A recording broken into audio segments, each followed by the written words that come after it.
ಎಲ್ಲ ನಿರ್ಣಾಯಕರಾಗಿ ಬಂದಂತಹ ಮಹನೀಯರುಗಳು ಸ್ವಾನುಭವವನ್ನು ಸ್ವಾಭಿಪ್ರಾಯವನ್ನು ಸಾಂದರ್ಭಿಕವಾಗಿ ಎಡೆ ಸಿಕ್ಕಿದಾಗಲೆಲ್ಲ ಹೇಳಿಯಾಗಿದೆ. ಆ ಕಾರಣದಿಂದ ಅವರು ಹೇಳದ ಹೊಸದಾದ ಏನನ್ನೂ ನನಗೆ ಹೇಳಲಿಕ್ಕೂ ಇಲ್ಲ, ವಿಶೇಷವಾದದ್ದೇನು ಪ್ರಕಟಿಸುವುದಕ್ಕೂ ಇಲ್ಲ. ಯಕ್ಷಧ್ರುವ ಪಟ್ಲ ಫೌಂಡೇಶನ್ನ ಈ ರಾಜ್ಯ ಮಟ್ಟದ ವಿದ್ಯಾರ್ಥಿ ಸಮ್ಮೇಳನದಲ್ಲಿ ಒಂದು ಸ್ಪಷ್ಟ, ಇದರಲ್ಲಿ ಯಕ್ಷಗಾನ ಸ್ಪರ್ಧಿಸಿದೆ, ಯಕ್ಷಗಾನ ಕುಣಿದಿದೆ, ಯಕ್ಷಗಾನ ಮೆರೆದಿದೆ.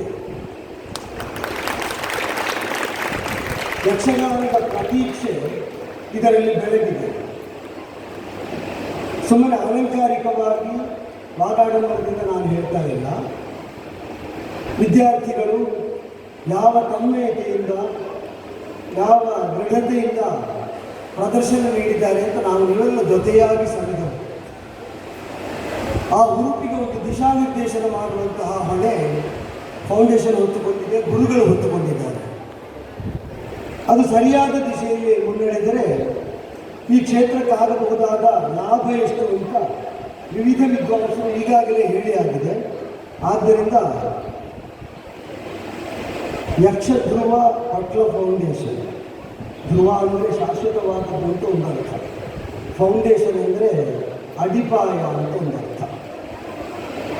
ಯಕ್ಷಗಾನ ಕ್ಷೇತ್ರಕ್ಕೆ ಶಾಶ್ವತವಾದಂತಹ ಒಂದು ಅಡಿಪಾಯವನ್ನು ಹಾಕಿ ಅದನ್ನು ದೃಢ ಮಾಡುವ ಕೆಲಸ ಮಾಡ್ತಾ ಇರುವ ಯಕ್ಷಧ್ರುವ ಫೌಂಡೇಶನ್ಗೆ ಹೃತ್ಪೂರ್ವಕವಾದಂತಹ ಅಭಿನಂದನೆಗಳು. ಅದರ ಎಲ್ಲ ಪಟ್ಟಣಗಳಿಂದ ತೊಡಗಿ ಎಲ್ಲ ಪದಾಧಿಕಾರಿಗಳಿಗೆ ಅಭಿನಂದನೆಗಳು. ಇದರ ಜೊತೆಯಲ್ಲಿ ನಿರ್ಣಾಯಕನೆಂಬ ಸ್ಥಾನದಲ್ಲಿ ಕುಳಿತು ಗಮನಿಸಿದ ಎರಡು ಕಿವಿಮಾತು.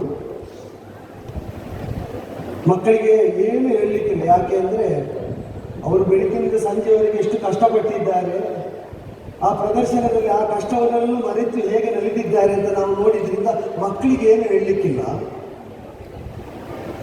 ನನಗೆ ಆ ಸ್ಪರ್ಧೆಯನ್ನು ನೋಡ್ತಾ ಬಂದ ಹಾಗೆ ಕಂಡದ್ದು ಒಂದು ಐಡಿಯಾಸ್, ಇಂತಹ ಒಂದು ವಿಶಿಷ್ಟವಾದ ಪರಿಕಲ್ಪನೆ ಕಾರ್ಯಕ್ರಮಕ್ಕೆ ಹೊಸ ಯೋಚನೆಗಳಿಗೆ ನಮ್ಮಲ್ಲಿ ಬರ ಉಂಟು ಅಂತ ನನಗೆ ಯಾಕೋ ಕಂಡಿತು. ನಾನು ತಪ್ಪಿದ್ರೆ ಕ್ಷಮಿಸಿ. ಹೊಸ ಯೋಚನೆಗಳಿಗೆ ಬರ ಉಂಟು, ಅದದೇ ಕಥೆಗಳು. ನಾವು ಹಳೆಯದನ್ನು ಹೊಸ ಪಾತ್ರದಲ್ಲಿ ಹಾಕಿಕೊಡ್ತಾ ಇದ್ದೇವೆ. ಅದೇ ಕತೆ ತಪ್ಪಲ್ಲ.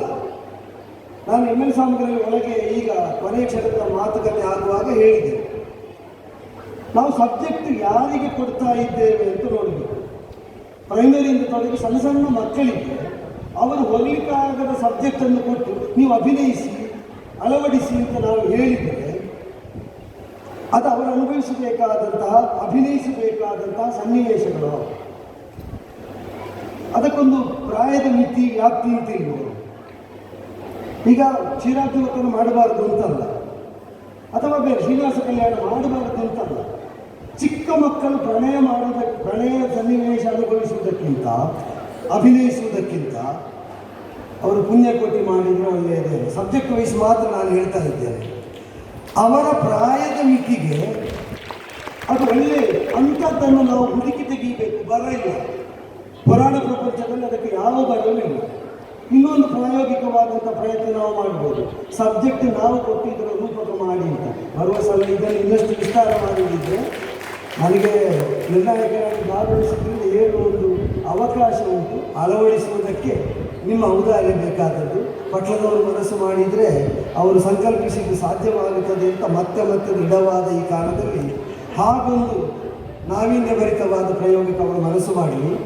ಮಕ್ಕಳು ಆಯ್ಕೆ ಮಾಡಿ ಆಡಬಹುದಾದ ಸಬ್ಜೆಕ್ಟನ್ನು ಅವರಿಗೆ ನಾವು ಕಲ್ಪಿಸಿ ಇದರ ರೂಪಕವನ್ನು ನೀವು ಪ್ರದರ್ಶಿಸಿ ಅಂತ ಹೇಳಿ ಅದಕ್ಕೆ ನಾವು ಮೌಲ್ಯಮಾಪನ ಮಾಡಿದರೆ ಅದು ಹೆಚ್ಚು ಅರ್ಥಪೂರ್ಣವಾದೀತು ಅಂತ ನನಗೆ ಕಂಡದ್ದು. ಹೀಗೆ ಬೇರನ್ನು ದೃಢಪಡಿಸುವ ಕಾಯಕ ಪಟ್ಲದವರಿಂದ, ಅವರ ಬಳಗದಿಂದ ನಿತ್ಯ ನಿರಂತರವಾಗಿ ನಡೆಯಲಿ. ಅದಕ್ಕೆ ಸರ್ವತ್ರ ಬೆಂಬಲ ವ್ಯಾಪಕವಾಗುತ್ತಾ ಹೋಗಲಿ. ಅದು ಯಕ್ಷಗಾನಕ್ಕೆ ಸದಾ ಸರ್ವದಾ ಸತ್ಫಲವನ್ನು ತರಲಿ ಅಂತ ಹಾರೈಸ್ತಾ ಅವಕಾಶಕ್ಕಾಗಿ ವಂದಿಸ್ತೇವೆ. ನಮಸ್ಕಾರ. ತಮ್ಮ ಅನಿಸಿಕೆಗಳು